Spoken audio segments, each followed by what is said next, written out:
Venice. 117 mud islands joined together become a thriving center of commerce. Silk from the Middle East, spices from India, and the key to its wealth, gold from Africa.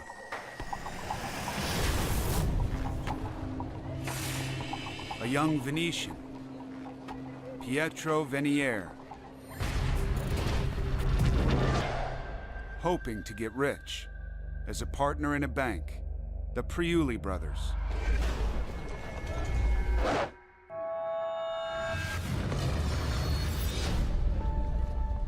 "70 years earlier, the plague wiped out half the population of Venice.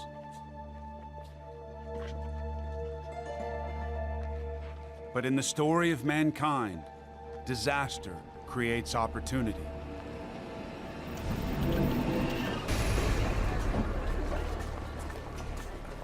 Venice is the nursery of modern banking and finance. It is the cradle of capitalism. In the 15th and 16th centuries, it is the place to be. It is absolutely the place to be. In Venice, African gold is minted into ducats, an international currency. Merchants bank their ducats with men like Pietro Venier. Modern banking begins in Italy. At the benches, the banchi, where money changes hands. They would go to banks to borrow for personal loans, and they would go to banks to borrow for commercial loans. Many of the same reasons we go to banks today.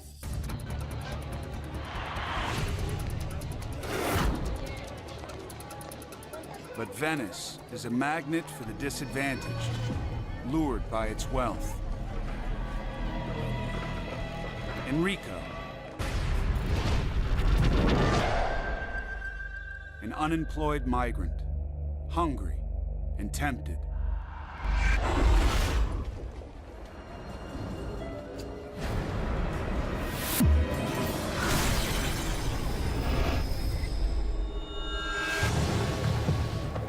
Louder!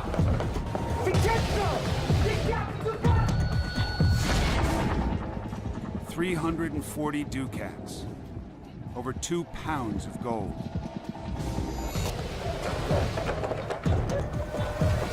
Pietro Venier has no choice. He must catch him.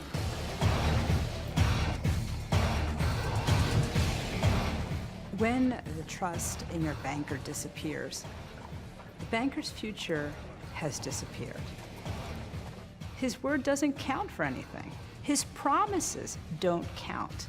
And if your promises don't count, you're out of business.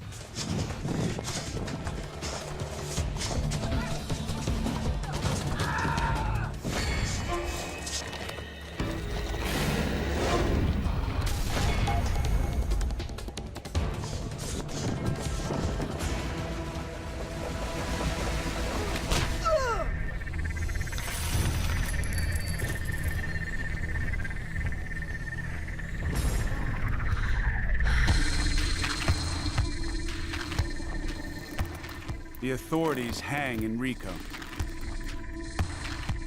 There's no mercy for thieves in Venice. It's men like Pietro Venier who will finance the Renaissance.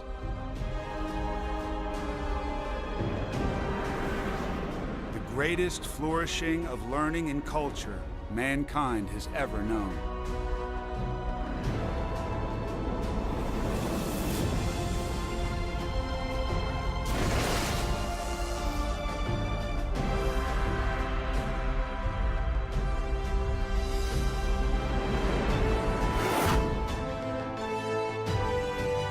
After the devastation of the plague, a rebirth.